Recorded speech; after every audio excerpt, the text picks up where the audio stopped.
en lo alto de una montaña solitaria, donde las nubes parecen acariciar las torres cada mañana, se alza una fortaleza que ha visto nacer y morir imperios enteros. El castillo de Hohenzollern no es simplemente una construcción de piedra y argamasa. Es el símbolo de una de las familias más influyentes de la historia europea, una dinastía que llegó a gobernar territorios que se extendían desde las orillas del Báltico hasta las fronteras de Francia. Y sin embargo, pocas personas se detienen a pensar en lo que realmente significó mantener este lugar vivo durante casi 1000 años. ¿Cómo logró una familia sostener un proyecto de esta magnitud a través de guerras, revoluciones y el derrumbe de todo un sistema imperial? ¿Quiénes fueron las personas que trabajaron entre estos muros, cuyas historias jamás aparecieron en los libros de heráldica ni en los retratos oficiales? ¿Y por qué hoy recorremos estos salones como si fueran escenarios de cuento, sin preguntarnos qué precio tuvo cada piedra que pisamos? En los próximos minutos vamos a adentrarnos en la historia documentada de este castillo extraordinario. Vamos a explorar sus orígenes medievales, sus destrucciones sucesivas, su renacimiento romántico y su supervivencia hasta nuestros días. Y mientras lo hacemos, reflexionaremos sobre lo que significa construir algo que pretende durar más que cualquier vida humana. Si te interesan las historias de castillos, palacios y los mundos que existieron dentro de ellos, suscríbete. Comenzamos. El castillo de Hohenzollern se encuentra en el estado de Baden-Württemberg, en el suroeste de Alemania. Se eleva sobre el monte del mismo nombre, a 855 metros sobre el nivel del mar, aproximadamente 50 kilómetros al sur de Stuttgart. Oficialmente está considerado como uno de los castillos más visitados de toda Alemania, con cifras que superan los 300.000 visitantes anuales en las temporadas más activas. Desde el punto de vista arquitectónico, el castillo actual representa un ejemplo destacado del romanticismo alemán del siglo XIX. Sus torres puntiagudas, sus murallas almenadas y su silueta dramática contra el cielo de los Alpes suavos lo convierten en una imagen reconocible en toda Europa. Es, junto con Neuschwanstein, uno de los emblemas visuales del patrimonio histórico alemán. Pero toda gran construcción tiene una historia más amplia que rara vez aparece en los folletos turísticos. Lo que hoy vemos no es el castillo original. Es, de hecho, la tercera versión de una fortaleza que ha sido destruida, abandonada y reconstruida en diferentes momentos de la historia. Y cada una de esas versiones cuenta algo distinto sobre la época en que fue levantada, sobre las ambiciones de quienes la financiaron y sobre las circunstancias políticas que la hicieron posible o necesaria. Para entender el castillo de Hohenzollern, primero debemos entender a la familia que le dio nombre. Los Hohenzollern aparecen en los registros históricos alrededor del siglo XI, aunque como ocurre con muchas familias nobles de la época, sus orígenes exactos están envueltos en cierta oscuridad documental. Lo que sí sabemos con certeza es que hacia el año 1061 ya existía una fortificación en la cima de esta montaña. Era probablemente una estructura modesta según los estándares posteriores, pero cumplía una función esencial en el sistema feudal de aquellos tiempos. Controlar un punto elevado significaba controlar las rutas comerciales que pasaban por el valle. Significaba poder cobrar peajes, ofrecer protección a cambio de tributos y mantener una posición defensiva prácticamente inexpugnable frente a enemigos potenciales. En una época en que el poder se medía en tierras, vasallos y capacidad militar, tener un castillo en lo alto de una montaña era como poseer una caja fuerte natural. Los primeros Hohenzollern, de los que tenemos constancia documental, eran condes menores, señores locales cuya influencia no se extendía mucho más allá de las tierras circundantes. Pero como tantas familias nobles de la Europa medieval, tenían ambición. Y la ambición, combinada con matrimonios estratégicos, servicios militares a señores más poderosos y una buena dosis de oportunismo político, puede transformar a una casa menor en una dinastía continental. Durante los siglos XII y XIII, los Hohenzollern fueron expandiendo lentamente su influencia. Algunos miembros de la familia sirvieron a los emperadores del Sacro Imperio Romano Germánico. Otros contrajeron matrimonios ventajosos con herederas de territorios vecinos. Y poco a poco, casi imperceptiblemente, fueron acumulando títulos, tierras y conexiones.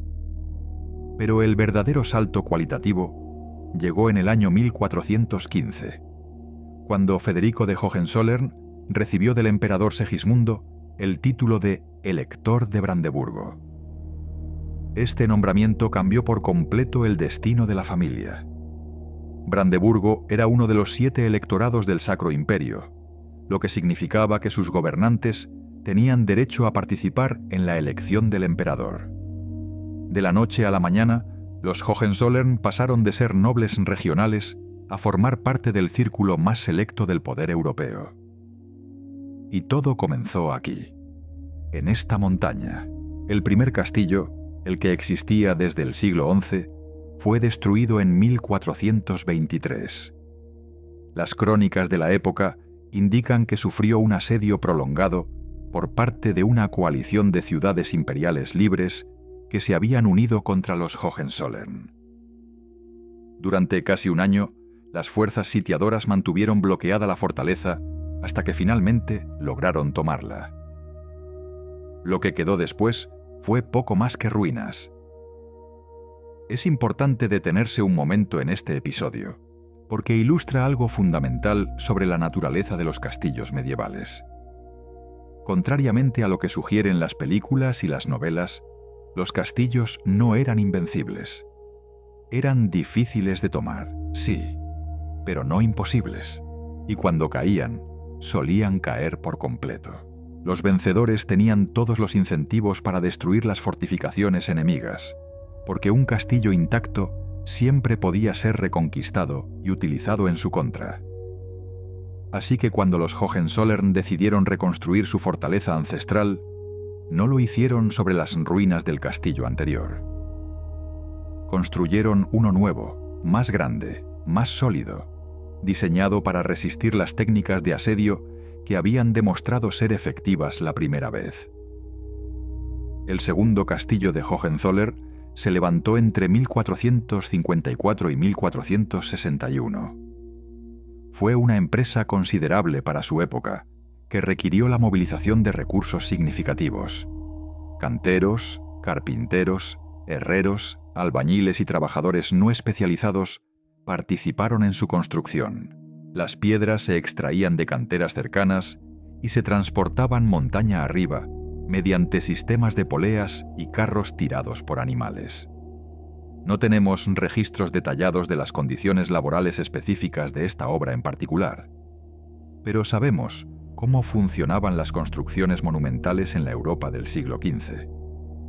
Las jornadas eran largas, desde el amanecer hasta el anochecer en los meses de verano. Los accidentes eran frecuentes, especialmente en trabajos de altura o con materiales pesados. La paga solía ser modesta, aunque los trabajadores cualificados podían negociar mejores condiciones que los peones. Este segundo castillo sirvió a los Hohenzollern durante varios siglos. Pero conforme la familia fue ascendiendo en poder e influencia, su centro de gravedad se desplazó hacia el norte, hacia Brandeburgo y eventualmente hacia Prusia. El castillo ancestral en Suabia quedó cada vez más relegado a un papel simbólico. Era el lugar de origen, la cuna de la dinastía, pero ya no era el centro operativo del poder familiar. Con el paso del tiempo, el mantenimiento se fue descuidando. Las guerras de los siglos XVII y XVIII no ayudaron. Durante la Guerra de los 30 años, que devastó Europa Central entre 1618 y 1648, el castillo sufrió daños adicionales. Y cuando llegó el siglo XIX, lo que quedaba era poco más que un caparazón vacío, una ruina romántica en la cima de una montaña brumosa. Pero entonces ocurrió algo interesante. En 1819, un joven príncipe prusiano llamado Federico Guillermo visitó las ruinas del castillo de sus ancestros. Tenía 24 años y aún no era rey, pero ya mostraba un interés apasionado por la arquitectura y la historia.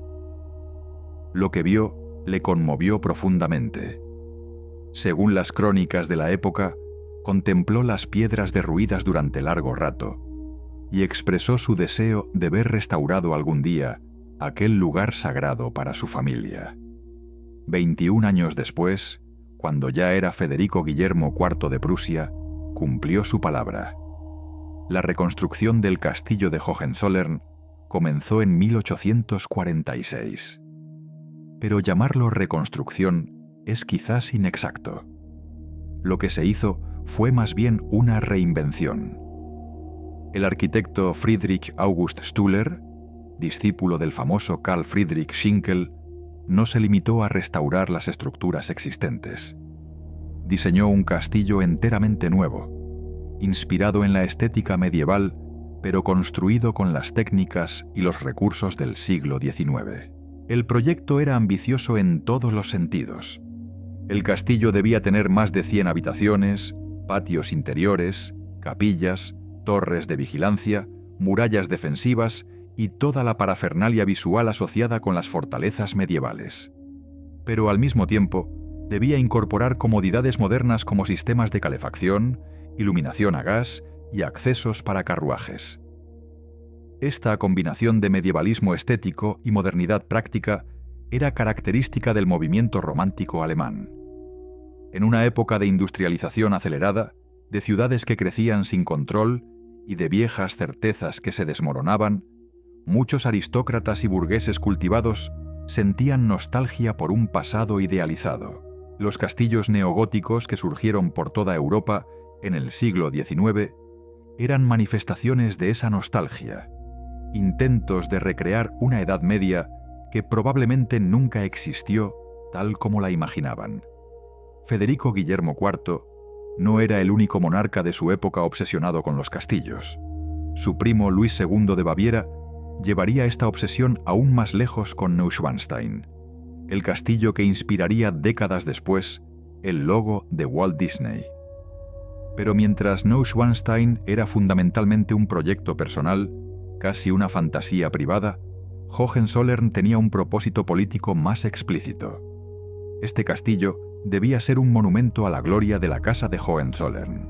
Debía recordar a todos los que lo contemplaran que esta familia llevaba siglos en el poder, que sus raíces se hundían en el pasado medieval de Alemania y que su autoridad estaba legitimada por la historia misma.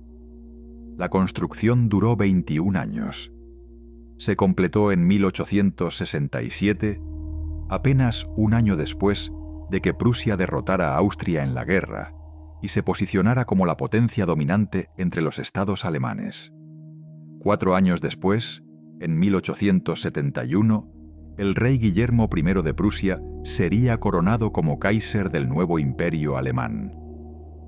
Los Hohenzollern habían llegado a la cima del poder europeo, y su castillo ancestral, recién reconstruido, brillaba sobre la montaña como un símbolo de todo lo que habían conseguido.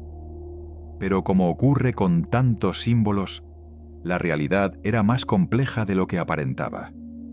Construir un castillo es una cosa, mantenerlo es otra muy distinta.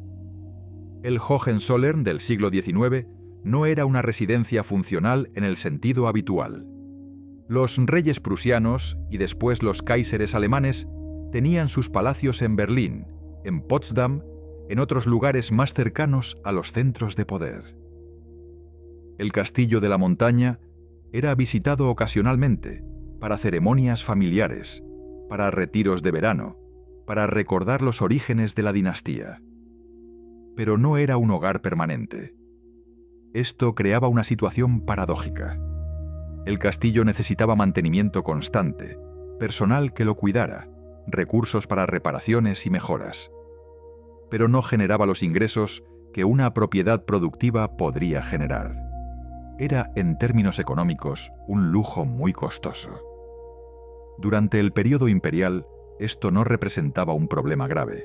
Los Hohenzollern contaban con los recursos del Estado prusiano y después del Estado alemán para financiar sus propiedades.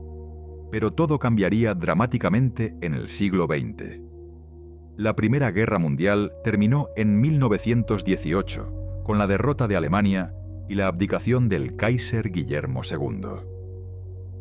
De un día para otro, los Hohenzollern dejaron de ser la familia imperial reinante y se convirtieron en ciudadanos privados. Conservaron muchas de sus propiedades, incluido el castillo ancestral, pero perdieron el acceso a los fondos públicos que habían sostenido su estilo de vida durante generaciones. Y entonces vino algo peor. La Segunda Guerra Mundial devastó a Alemania como ningún otro conflicto en su historia. Las ciudades fueron bombardeadas, las infraestructuras destruidas, la economía colapsó. Y cuando terminó la guerra, el país quedó dividido en zonas de ocupación. Las propiedades de la antigua nobleza en la zona soviética fueron confiscadas sin compensación. El castillo de Hohenzollern tuvo la suerte de encontrarse en la zona occidental, bajo ocupación estadounidense primero y después en la República Federal de Alemania. Esto le permitió sobrevivir como propiedad privada. Pero sobrevivir no era lo mismo que prosperar. Los descendientes de la familia imperial se encontraron en una situación que habría sido impensable para sus antepasados. Tenían un castillo espectacular, cargado de historia y simbolismo, pero carecían de los recursos para mantenerlo adecuadamente. Las reparaciones se acumulaban, los techos necesitaban atención constante, las instalaciones anticuadas requerían modernización.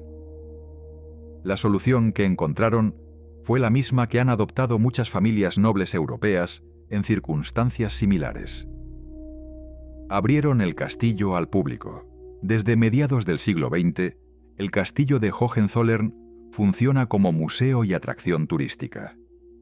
Cada año, cientos de miles de personas suben la montaña para recorrer sus salones, admirar sus colecciones y fotografiar sus torres contra el cielo cambiante de Suabia.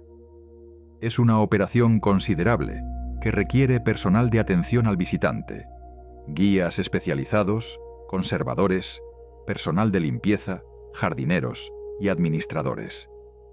Pero antes de que el castillo se convirtiera en destino turístico, antes de que los visitantes llegaran en autobuses climatizados y compraran recuerdos en la tienda del museo, hubo generaciones enteras de personas cuyas vidas transcurrieron entre estos muros sin que nadie escribiera sus nombres en los libros de historia.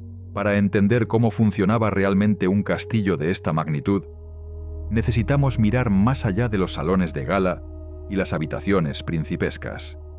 Necesitamos descender a las cocinas, a los cuartos de servicio, a los establos y a los talleres donde se realizaba el trabajo invisible que mantenía todo en funcionamiento. En su época de mayor actividad, durante las décadas finales del siglo XIX y los primeros años del XX, el castillo de Hohenzollern requería un personal permanente de varias docenas de personas.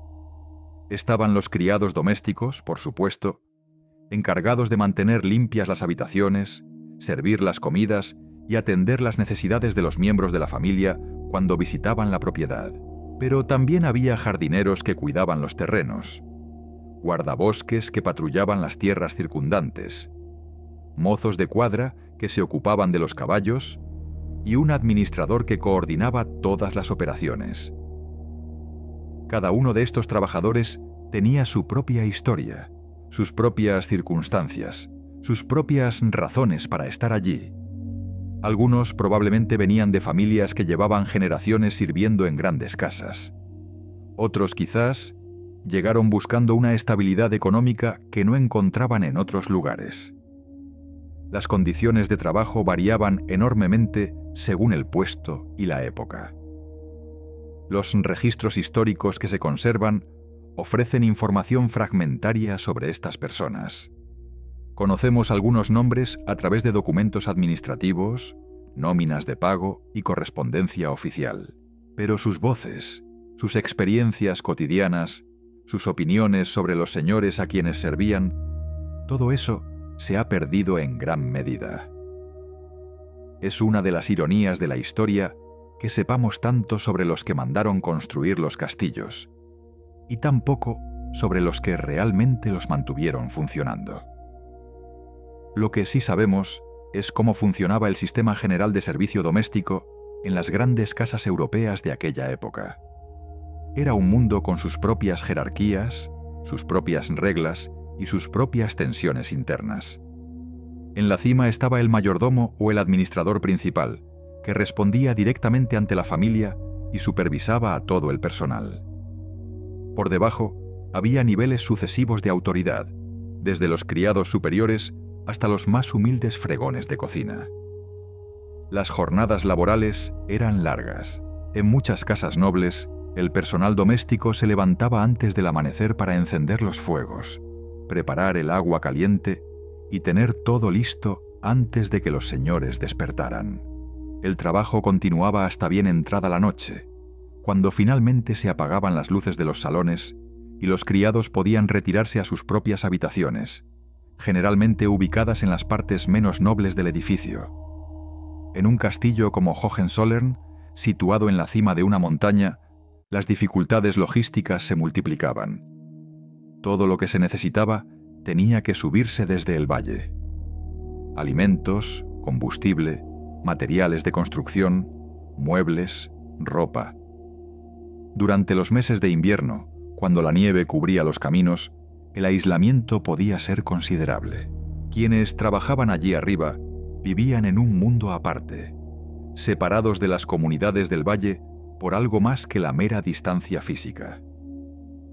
Es probable que muchos de estos trabajadores desarrollaran un sentido de pertenencia al lugar, un orgullo por formar parte de la maquinaria que mantenía vivo el castillo. Pero también es probable que otros experimentaran la dureza del aislamiento, la monotonía de las tareas repetitivas y la frustración de ver sus esfuerzos invisibilizados por un sistema que solo celebraba a los de arriba. No podemos saberlo con certeza porque no dejaron testimonios directos.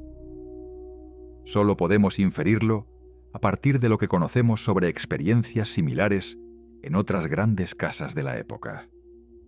Lo que sí está documentado es el enorme coste que suponía mantener una propiedad de esta escala.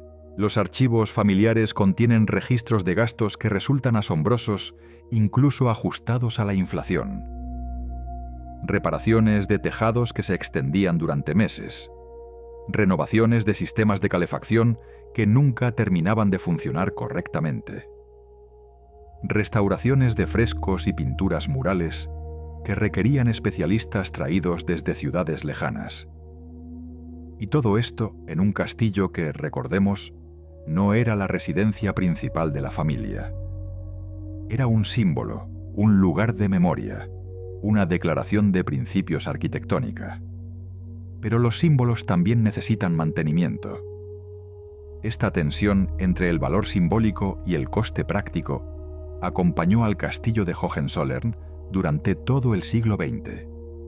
Tras la caída del imperio en 1918, la familia se encontró por primera vez en la necesidad de justificar económicamente la existencia del castillo. Ya no bastaba con que fuera el lugar de origen de la dinastía. Ahora tenía que generar algún tipo de valor tangible, o al menos no consumir recursos que la familia ya no podía permitirse. Los años de entreguerras fueron especialmente difíciles. La República de Weimar atravesó crisis económicas devastadoras, incluida la hiperinflación de 1923, que destruyó los ahorros de millones de alemanes. Las familias nobles, aunque conservaban sus propiedades, vieron cómo su poder adquisitivo se evaporaba de la noche a la mañana. Algunos Hohenzollern de esta época intentaron adaptarse a las nuevas circunstancias. Buscaron empleos en la industria o el comercio, algo impensable para sus antepasados. Otros se aferraron a las viejas formas, esperando un retorno a la normalidad que nunca llegó. El castillo, mientras tanto, seguía necesitando atención constante que cada vez resultaba más difícil proporcionar. Cuando llegó el régimen nacionalsocialista en 1933, la situación de la antigua nobleza se volvió aún más complicada. Hitler y los nazis tenían una relación ambigua con las familias aristocráticas tradicionales.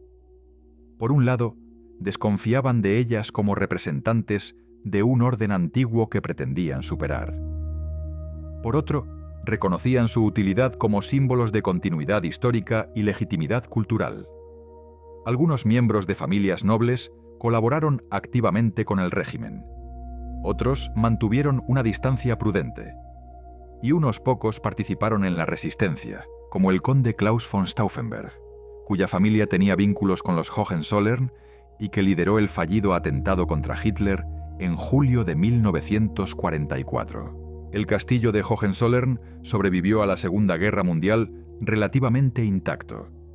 A diferencia de muchas ciudades alemanas que fueron arrasadas por los bombardeos aliados, esta fortaleza en la cima de una montaña no representaba un objetivo militar significativo. Las bombas cayeron sobre fábricas, nudos ferroviarios y centros urbanos. Los castillos románticos quedaron mayormente al margen de la destrucción. Pero si las piedras sobrevivieron, el mundo que las había dado sentido había desaparecido para siempre. La Alemania de posguerra era un país dividido, ocupado, humillado. Los valores que el castillo había representado durante siglos, la gloria militar, el orgullo dinástico, la continuidad del poder aristocrático, todos ellos habían quedado desacreditados por la catástrofe nazi. Construir una nueva identidad nacional alemana requería, en cierta medida, tomar distancia de ese pasado. Los Hohenzollern se encontraron en una posición incómoda. Eran descendientes directos de los kaiseres que habían llevado a Alemania a la Primera Guerra Mundial. Eran símbolos vivientes de un orden que muchos querían olvidar. Y sin embargo, seguían siendo los propietarios legales del castillo ancestral, con todas las responsabilidades que eso conllevaba. La decisión de abrir el castillo al turismo fue, en este contexto, tanto una necesidad económica como una forma de redefinir el papel de la familia en la sociedad alemana contemporánea. Ya no podían ser gobernantes ni líderes militares, pero podían ser guardianes de un patrimonio histórico, conservadores de una memoria colectiva que, bien gestionada, podía resultar atractiva para visitantes de todo el mundo. El proceso de transformación no fue sencillo ni inmediato. Adaptar un castillo del siglo XIX para recibir flujos masivos de turistas requería inversiones considerables. Había que instalar sistemas de seguridad, crear recorridos accesibles, formar personal de atención al público, desarrollar materiales informativos en varios idiomas. Todo esto costaba dinero que la familia no siempre tenía disponible.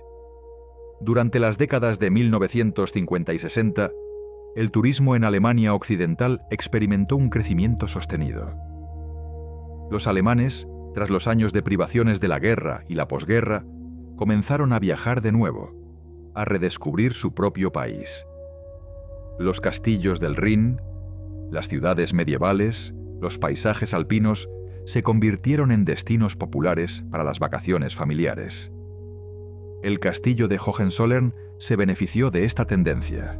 Su ubicación espectacular, su silueta reconocible, su conexión con la historia imperial alemana, todo ello lo convertía en una atracción natural para quienes buscaban experiencias culturales combinadas con belleza paisajística.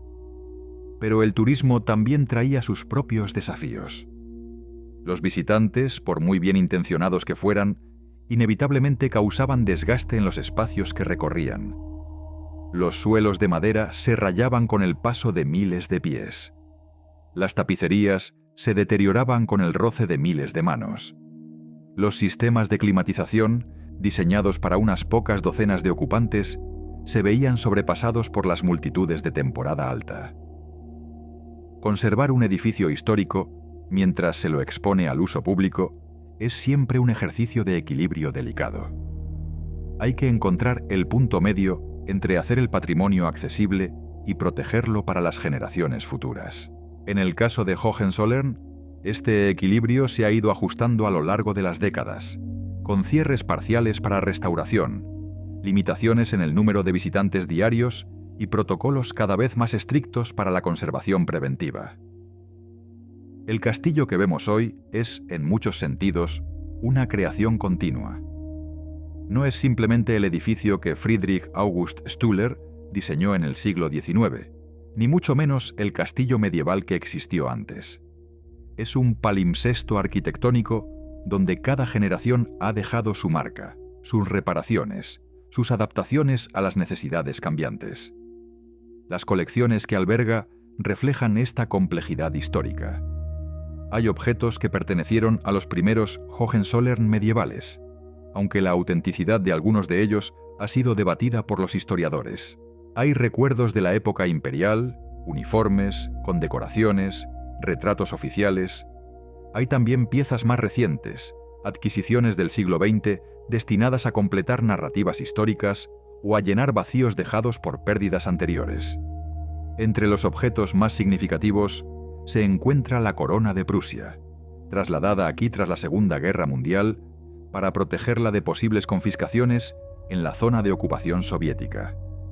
Es una pieza extraordinaria, cargada de simbolismo político que representa todo lo que los Hohenzollern fueron y dejaron de ser.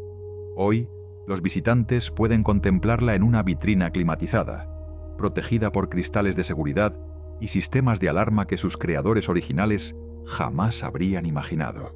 También se conservan aquí los restos mortales de Federico el Grande, el rey prusiano más famoso de la historia, aunque su presencia en el castillo es relativamente reciente.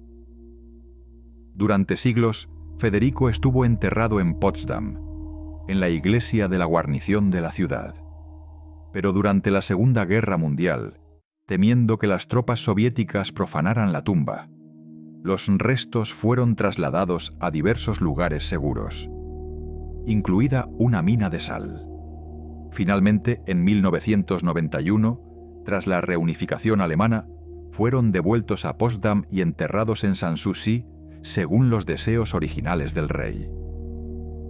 Sin embargo, otros miembros de la familia real prusiana sí descansan permanentemente en la capilla del castillo de Hohenzollern.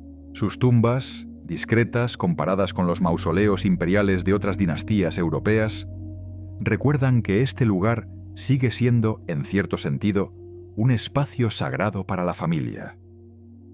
No es solo un museo o una atracción turística, es también un lugar de memoria privada, donde los descendientes actuales pueden conectar con sus antepasados. Esta dualidad entre lo público y lo privado define la experiencia del castillo contemporáneo. Los visitantes recorren salones que fueron diseñados para impresionar, pero que hoy funcionan como espacios expositivos. Contemplan objetos que tuvieron significados íntimos para sus propietarios originales, pero que ahora son patrimonio cultural compartido. Fotografían vistas que durante siglos solo pudieron disfrutar unos pocos privilegiados. Hay algo profundamente democrático en esta transformación. Los castillos que fueron construidos para separar a los poderosos del resto de la sociedad ahora son accesibles para cualquiera que pueda pagar el precio de una entrada. Las jerarquías que definieron la vida de estos lugares durante siglos han sido, al menos parcialmente, disueltas por el turismo de masas. Pero también hay algo que se pierde en este proceso. Cuando un espacio diseñado para la vida cotidiana de una familia se convierte en museo, inevitablemente se congela en una versión idealizada de sí mismo. Los muebles se colocan en posiciones estéticamente agradables, no necesariamente donde estaban cuando alguien realmente los usaba. Las habitaciones se iluminan para resaltar sus mejores ángulos, no para reproducir la penumbra en que probablemente vivían sus ocupantes originales. El castillo museo es, en cierto sentido, una ficción hermosa y educativa, pero ficción al fin. Nos cuenta una historia sobre el pasado, pero es una historia editada, seleccionada, presentada de la manera que sus actuales gestores consideran más apropiada. Esto no es una crítica. Es simplemente una observación sobre la naturaleza de todos los espacios patrimoniales. No podemos viajar al pasado. Solo podemos construir representaciones del pasado y ofrecerlas al público como aproximaciones a lo que fue. El castillo de Hohenzollern recibe hoy visitantes de todo el mundo.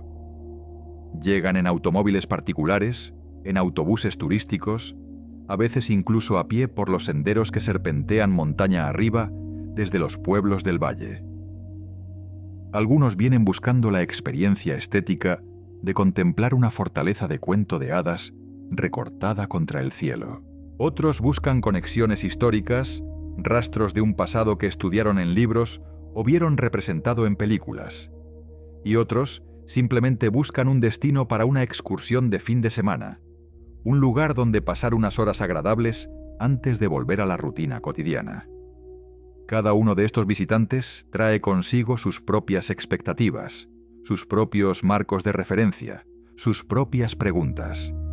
Y el castillo, como cualquier espacio patrimonial bien gestionado, intenta dar respuesta a todas ellas sin traicionar la complejidad de su propia historia. Las visitas guiadas recorren los espacios principales en un orden cuidadosamente diseñado. Se comienza generalmente por los patios exteriores, donde los guías ofrecen una introducción a la historia de la familia y del edificio. Se explican las diferentes fases constructivas, se señalan los elementos arquitectónicos más destacados, se sitúa el castillo en el contexto más amplio de la historia alemana y europea. Después, se accede a los interiores. Los salones de recepción, decorados con el gusto del siglo XIX, muestran la imagen que la familia quiso proyectar de sí misma en aquella época. Hay retratos de reyes y emperadores, escudos heráldicos, tapices con escenas históricas o mitológicas. Todo está dispuesto para impresionar, para comunicar poder, legitimidad, continuidad dinástica. Las habitaciones más íntimas ofrecen un contrapunto a esta grandiosidad oficial. Aquí se pueden ver objetos personales, muebles de uso cotidiano, pequeños detalles que humanizan a las figuras históricas que habitaron estos espacios. Un escritorio donde alguien redactó cartas, una cama donde alguien durmió y soñó, una ventana desde donde alguien contempló el valle en las mañanas de invierno. La capilla del castillo constituye uno de los espacios más significativos del recorrido. Es aquí donde se encuentran las tumbas de varios miembros de la familia real prusiana, incluyendo a Federico Guillermo IV, el rey romántico que impulsó la reconstrucción del castillo, y a su esposa Isabel Luisa de Baviera.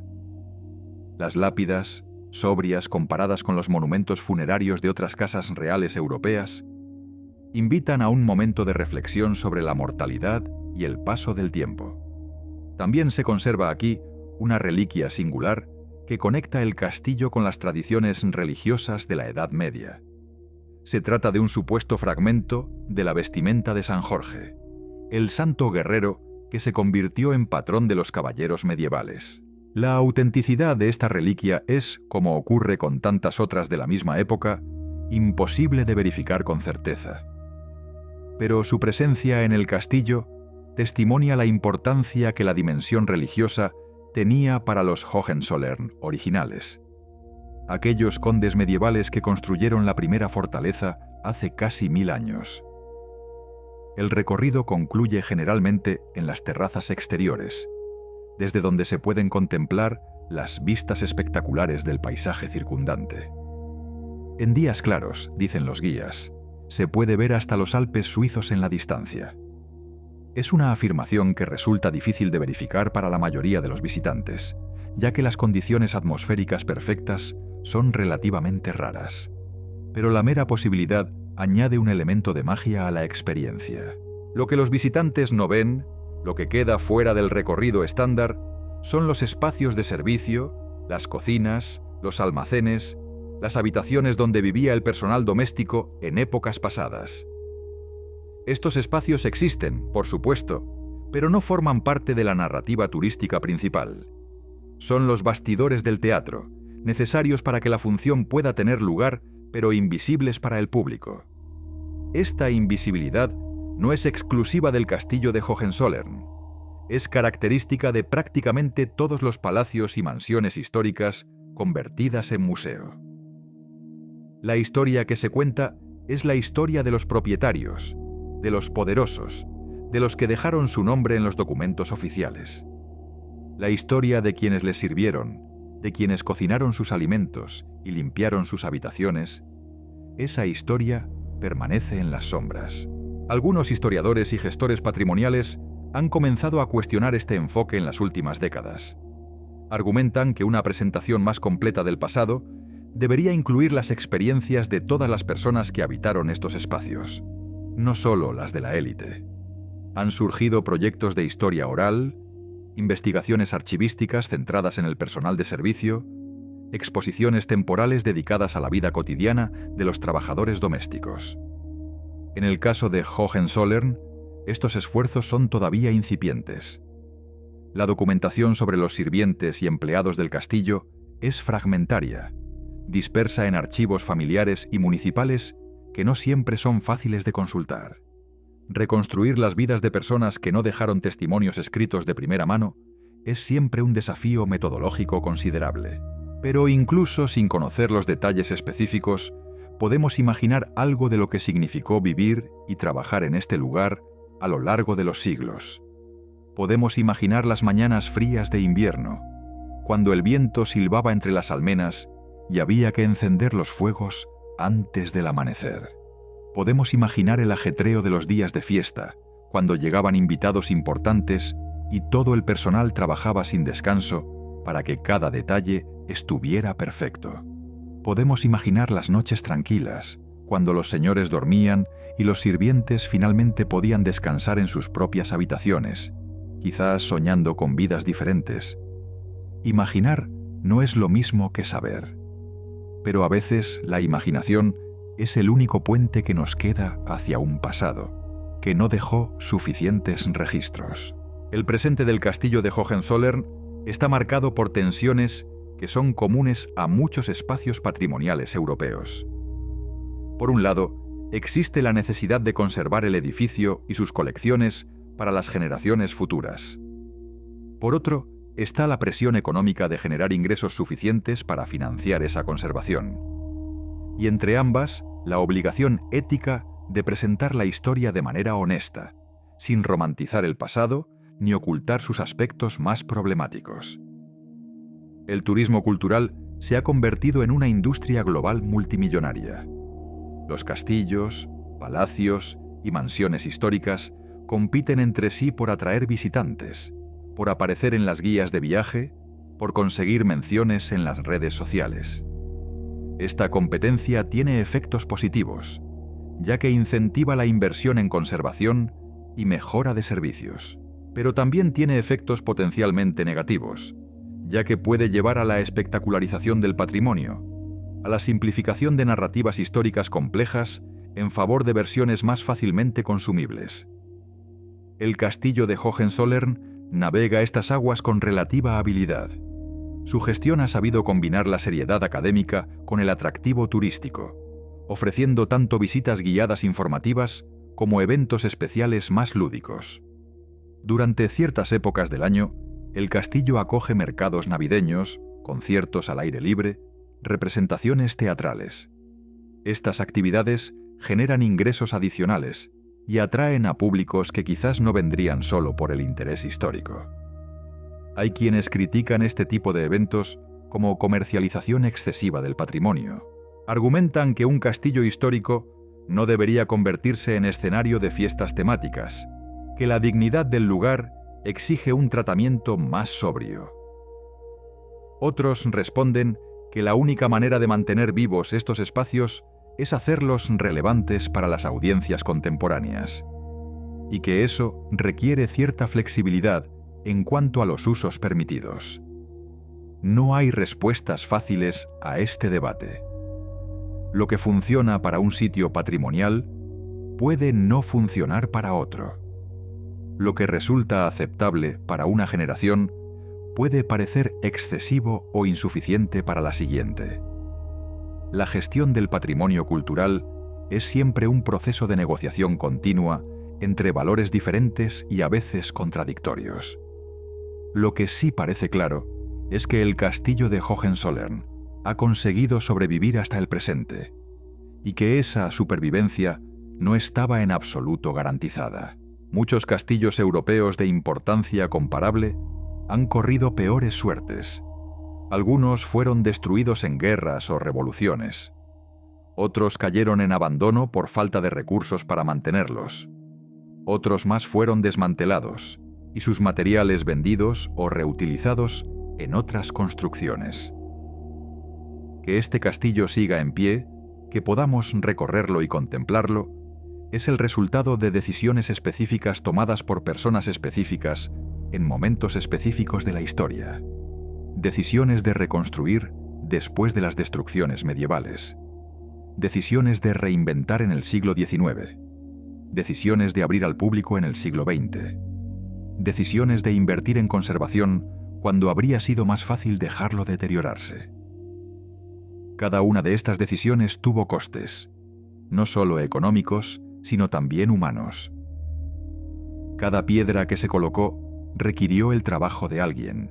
Cada restauración consumió recursos que podrían haberse destinado a otros fines. El castillo que vemos hoy es la acumulación de todos esos esfuerzos, de todas esas elecciones, de todos esos sacrificios conocidos y desconocidos. Reflexionar sobre esto puede resultar abrumador. Es tentador simplemente disfrutar de la belleza del lugar sin pensar demasiado en lo que costó crearla y mantenerla. Y quizás eso sea perfectamente legítimo. No todo el mundo que visita un castillo está obligado a convertirse en historiador social o en crítico cultural. A veces basta con dejarse maravillar por las torres y las murallas, por los salones dorados y las vistas espectaculares. Pero para quienes desean ir más allá de la superficie, el castillo de Hohenzollern ofrece capas de significado que pueden explorarse durante años sin agotarlas. Es un documento arquitectónico que habla de los cambios en los estilos y las técnicas de construcción a lo largo de un milenio. Es un testimonio político que ilustra el ascenso y la caída de una de las dinastías más influyentes de Europa. Es un espejo social que refleja las jerarquías, las desigualdades y las interdependencias que caracterizaron a las sociedades del pasado. Y es también, quizás sobre todo, una meditación sobre el tiempo. Los castillos nos fascinan porque parecen desafiar la mortalidad. Mientras que las vidas humanas duran décadas, las construcciones de piedra pueden durar siglos. Caminar por un edificio que existía cuando nuestros antepasados aún no habían nacido produce una sensación peculiar, mezcla de asombro y humildad. Nos recuerda que formamos parte de una cadena temporal mucho más larga que nuestras propias existencias individuales. Pero esta apariencia de permanencia es parcialmente ilusoria. Los castillos también envejecen, se deterioran, necesitan reparaciones constantes para no desmoronarse. El Hohenzollern que vemos hoy no es el mismo edificio que existía hace 100 años, ni mucho menos el que existía hace 500. Cada generación ha añadido algo, ha quitado algo, ha modificado algo. El castillo es un organismo en constante transformación, no un objeto estático congelado en el tiempo. Esta idea puede resultar perturbadora para quienes buscan en el patrimonio histórico una conexión directa e inalterada con el pasado. Queremos creer que las piedras que tocamos son las mismas piedras que tocaron los reyes medievales, que las ventanas por las que miramos son las mismas ventanas por las que ellos miraron. Y en cierto sentido abstracto, así es. Pero en un sentido más concreto, cada elemento del castillo ha sido reparado, sustituido, restaurado múltiples veces a lo largo de los siglos. Los filósofos de la antigüedad ya se plantearon este problema. Es la paradoja del barco de Teseo, formulada por primera vez hace más de 2000 años. Si vamos reemplazando una a una todas las piezas de un barco, ¿sigue siendo el mismo barco? Y si no, ¿en qué momento exacto dejó de serlo? Aplicada a los edificios históricos, la pregunta se vuelve especialmente relevante. El castillo de Hohenzollern ha sido destruido y reconstruido 2 veces. Ha sufrido innumerables reparaciones menores y varias restauraciones mayores. ¿Qué queda del castillo original en el castillo actual? ¿Y qué importancia tiene esa pregunta para nuestra experiencia del lugar? Quizás la respuesta sea que lo que importa no es tanto la continuidad material como la continuidad simbólica. El castillo sigue siendo Hohenzollern porque seguimos llamándolo así, porque seguimos asociándolo con la misma familia y la misma historia. Es un punto de referencia en el paisaje físico y mental de quienes lo conocen. Y esa función simbólica persiste independientemente de cuántas piedras originales se conserven. Desde este punto de vista, el castillo es menos un objeto que una idea encarnada en piedra. Una idea que ha ido evolucionando con el tiempo, adaptándose a las necesidades y los valores de cada época, pero manteniendo un núcleo de continuidad que le permite seguir siendo reconocible. La familia Hohenzollern entendió esto intuitivamente cuando decidió reconstruir el castillo en el siglo XIX. No pretendían recrear fielmente el edificio medieval perdido. Pretendían crear un nuevo símbolo que conectara con la memoria del antiguo, que reclamara la misma herencia histórica, que ocupara el mismo lugar en el imaginario dinástico. Y en ese objetivo hay que reconocer que tuvieron éxito. El castillo neogótico que Friedrich August Stüler diseñó se ha convertido con el paso del tiempo en tan histórico como el castillo medieval que reemplazó. Ya no podemos verlo simplemente como una imitación o una falsificación. Es un documento auténtico de su propia época, tan revelador de las mentalidades del siglo XIX como los castillos verdaderamente medievales lo son de las suyas.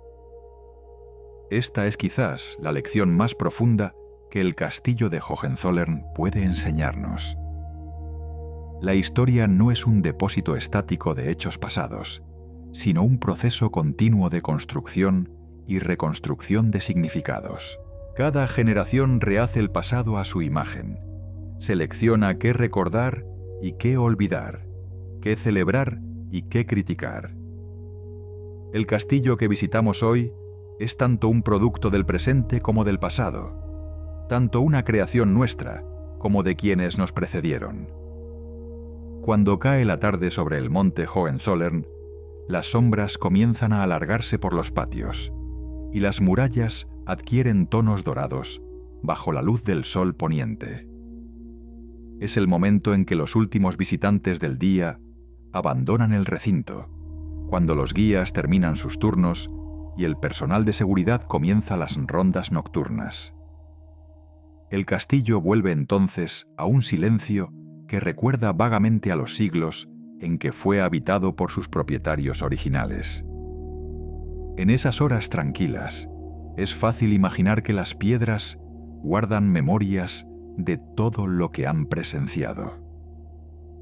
Las celebraciones y los duelos, las llegadas triunfantes y las partidas apresuradas, los nacimientos que prometían continuidad dinástica y las muertes que truncaban líneas de sucesión, las decisiones políticas que cambiaron el curso de naciones enteras, tomadas quizás en alguno de estos salones mientras la lluvia golpeaba contra los cristales emplomados. Por supuesto, las piedras no guardan memorias. Son solo piedras, materiales inertes que el tiempo va erosionando lentamente. Somos nosotros quienes proyectamos significados sobre ellas, quienes las cargamos de historias y emociones que ellas mismas no pueden contener. Pero hay algo en los lugares muy antiguos que invita a este tipo de proyecciones. Quizás sea la acumulación de tantas vidas humanas transcurridas entre los mismos muros. Quizás sea la conciencia de que otros antes que nosotros contemplaron las mismas vistas, cruzaron los mismos umbrales, respiraron el mismo aire de montaña. Hay una forma de conexión con el pasado que los libros de historia no pueden proporcionar, que solo surge del contacto físico con los espacios donde ese pasado tuvo lugar. El castillo de Hohenzollern ha sido testigo mudo de transformaciones extraordinarias. Cuando se construyó la primera fortaleza, hace casi 1000 años, Europa era un mosaico de señoríos feudales en constante conflicto. El Sacro Imperio Romano Germánico existía más como idea que como realidad política coherente. Los viajes eran lentos y peligrosos. La información tardaba semanas o meses en recorrer distancias que hoy cubrimos en horas. Los condes que habitaron aquel primer castillo no podían imaginar el mundo que vendría. No podían prever que sus descendientes gobernarían un imperio que se extendería desde el Rin hasta los confines orientales de Europa. No podían anticipar las guerras mundiales, las revoluciones, las transformaciones tecnológicas que redefinirían por completo la experiencia humana. Y sin embargo, algo de lo que ellos construyeron ha perdurado hasta nosotros. No las piedras originales, que fueron destruidas y reemplazadas. No las instituciones feudales, que desaparecieron hace siglos. Sino algo más intangible, una idea de continuidad, un hilo narrativo que conecta aquel pasado remoto con este presente inmediato. Los Hohenzollern contemporáneos ya no gobiernan nada. Son ciudadanos privados, como cualquier otro alemán, sometidos a las mismas leyes y obligaciones fiscales. Algunos de ellos trabajan en profesiones ordinarias, alejados del brillo aristocrático de sus antepasados. Otros mantienen un perfil más público, participando en actividades culturales o benéficas relacionadas con el patrimonio familiar.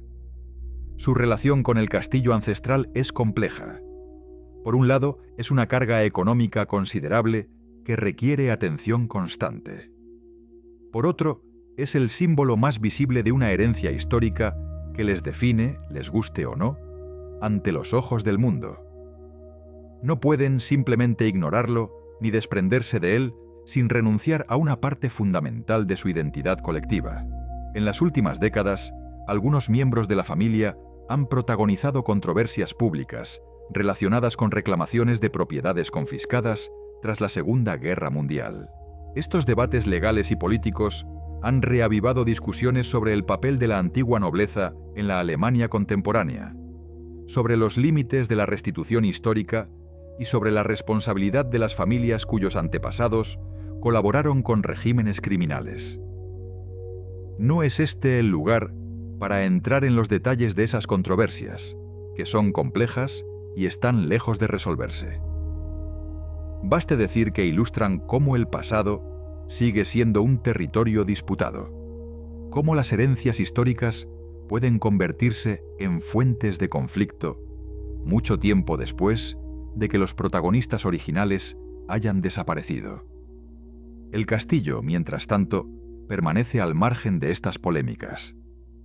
Sigue recibiendo visitantes, sigue necesitando mantenimiento, sigue ofreciendo sus vistas espectaculares a quienes suben la montaña para contemplarlo. Es posible recorrer sus salones sin saber nada de los debates contemporáneos sobre la familia propietaria. Y probablemente la mayoría de los turistas lo hacen exactamente así. Esta capacidad del patrimonio histórico para funcionar en múltiples niveles simultáneamente es una de sus características más fascinantes. El castillo puede ser al mismo tiempo una atracción turística, un símbolo político, un documento arquitectónico, un lugar de memoria familiar y un espacio de reflexión filosófica sobre el tiempo y la mortalidad. Cada visitante toma de él lo que necesita o lo que puede, y el castillo no se agota por ello. Hay algo generoso en los edificios muy antiguos. Han sobrevivido tanto que ya no pertenecen realmente a nadie en particular. Los Hohenzollern pueden tener la propiedad legal del castillo, pero en un sentido más profundo, el castillo pertenece a la historia, a la humanidad, a todos los que encuentran en él significados que enriquecen sus propias vidas. Esta idea, de que el patrimonio histórico trasciende la propiedad privada se ha ido consolidando a lo largo del siglo XX. Las convenciones internacionales sobre protección del patrimonio cultural, los programas de la UNESCO para sitios de valor universal, las legislaciones nacionales que limitan lo que los propietarios pueden hacer con edificios históricos, todo ello refleja una conciencia creciente de que ciertos lugares son demasiado importantes para dejarse a la libre disposición de individuos particulares. El castillo de Hohenzollern no está incluido en la lista del Patrimonio Mundial de la UNESCO, aunque otros sitios vinculados a la familia, como los palacios de Potsdam, sí lo están. Pero esto no disminuye su importancia ni su atractivo. Simplemente significa que su gestión y conservación dependen fundamentalmente de los recursos y las decisiones de la familia propietaria, con el apoyo de las autoridades regionales cuando corresponde.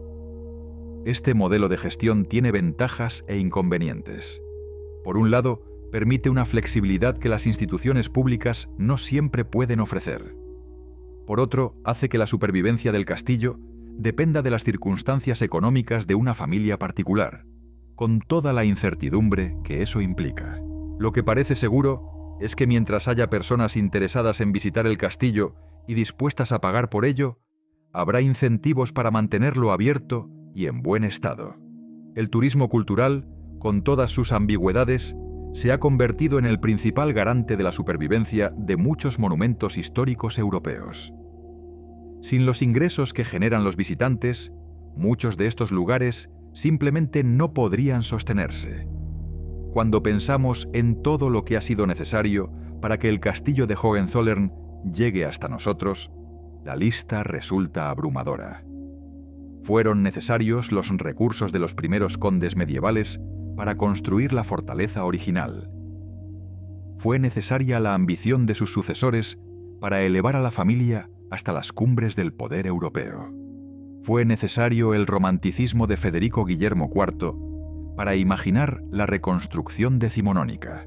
Fue necesario el trabajo de arquitectos, ingenieros, canteros, carpinteros y obreros no especializados para convertir esa visión en realidad. Fueron necesarios los esfuerzos del personal doméstico que mantuvo el castillo funcionando durante generaciones. Fueron necesarias las decisiones de los administradores que gestionaron las finanzas familiares en épocas de vacas flacas. Fueron necesarias las estrategias de los herederos que supieron adaptar el castillo a las nuevas circunstancias del siglo XX. Y son necesarios los cuidados continuos de los conservadores, restauradores y trabajadores que hoy aseguran que el edificio siga en pie para las generaciones futuras. Ninguno de estos esfuerzos fue trivial. Cada uno de ellos representó costes, sacrificios, elecciones difíciles entre opciones imperfectas. El castillo que vemos hoy es la suma de todos esos esfuerzos, la cristalización de incontables horas de trabajo humano a lo largo de casi un milenio. Reflexionar sobre esto puede provocar sensaciones contradictorias. Por un lado, admiración ante la capacidad humana de crear y preservar belleza a través del tiempo. Por otro, inquietud ante las desigualdades que hicieron posible esa creación, ante el sistema que permitió a unos pocos acumular los recursos necesarios mientras la mayoría vivía con mucho menos.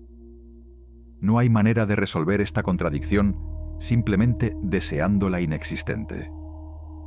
El castillo de Hohenzollern es producto de una sociedad profundamente desigual, y esa realidad no desaparece por mucho que admiremos su arquitectura o nos conmovamos con su historia. Pero tampoco hay manera de deshacer el pasado, de devolver las piedras a las canteras de donde fueron extraídas, de restituir las horas de trabajo a quienes las invirtieron. Lo que sí podemos hacer es mirar con honestidad, reconocer la complejidad, resistir la tentación de simplificar. El castillo no fue un monstruo que devoró vidas humanas, pero tampoco fue un proyecto inocente sin costes ni consecuencias.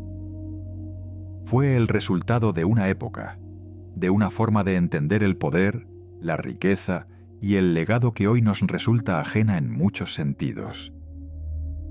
Y quizás esa distancia sea precisamente lo que hace valioso el ejercicio de visitar estos lugares. Nos permiten vislumbrar formas de vida radicalmente diferentes a las nuestras. Sociedades organizadas según principios que ya no compartimos. Ambiciones que ya no nos parecen legítimas. Al contemplar el pasado desde el presente, tomamos conciencia de la contingencia de nuestras propias formas de vida, de que las cosas podrían haber sido de otra manera y podrían volver a cambiar en el futuro. El sol se ha puesto ya sobre el monte Hohenzollern. Las últimas luces del crepúsculo tiñen de púrpura las nubes que flotan sobre los Alpes suavos. El castillo enciende sus iluminaciones nocturnas, convirtiéndose en un faro visible desde kilómetros a la redonda. En el valle, las luces de los pueblos empiezan a parpadear, pequeños puntos de calor humano contra la inmensidad de la noche que se avecina. Mañana volverán los visitantes. Volverán a subir la montaña, a recorrer los salones, a fotografiar las vistas. Algunos se detendrán ante la corona de Prusia y se preguntarán qué sintieron quienes la llevaron sobre sus cabezas. Otros pasarán de largo, más interesados en la arquitectura o en el paisaje.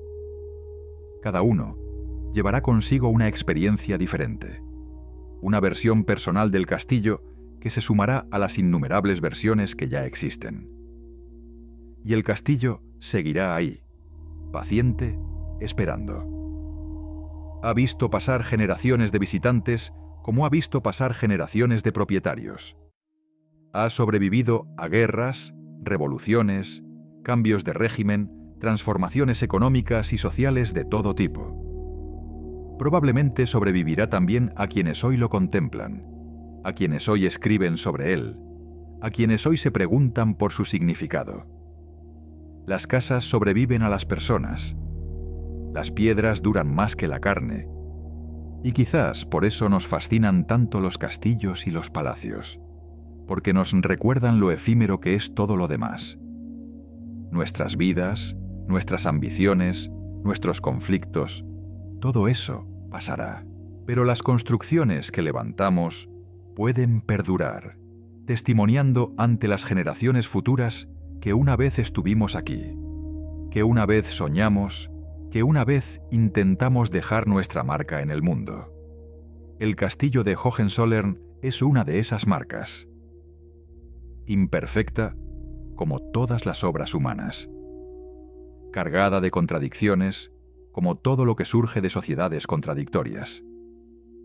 Pero también hermosa, evocadora, capaz de despertar emociones y reflexiones que trascienden las circunstancias específicas de su creación.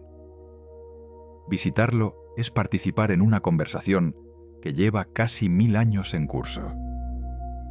Una conversación sobre el poder y sus límites, sobre la ambición y sus costes, sobre la belleza y sus condiciones de posibilidad, sobre el tiempo y su manera implacable de transformarlo todo, mientras aparenta dejarlo todo igual. No hay conclusiones definitivas que extraer de esta conversación. Solo hay preguntas que cada visitante puede llevarse consigo, para rumiarlas en silencio mientras el autobús desciende la montaña, mientras el tren atraviesa los campos de Suabia, mientras la distancia va desdibujando los contornos del castillo, hasta convertirlo de nuevo en lo que era antes de la visita. Un nombre en un mapa, una imagen en un libro, un sueño de piedra que flota sobre una montaña brumosa en algún lugar del sur de Alemania. Pero para quienes han estado allí, para quienes han pisado sus suelos y respirado su aire, el castillo será siempre algo más. Será un lugar donde el pasado se hizo tangible por un momento, donde la historia dejó de ser abstracción y se convirtió en experiencia física. Será un recordatorio de que el mundo es más antiguo y más extraño de lo que solemos pensar, y de que nuestro paso por él es apenas un instante en una cadena temporal que nos precede y nos sobrevivirá. Gracias por acompañarnos en este recorrido por la historia del castillo de Hohenzollern. Que sus imágenes te acompañen suavemente mientras cierras los ojos. Que sus piedras antiguas te recuerden que siempre habrá algo más grande que nosotros mismos, algo que merece ser contemplado con asombro y con respeto. Descansa.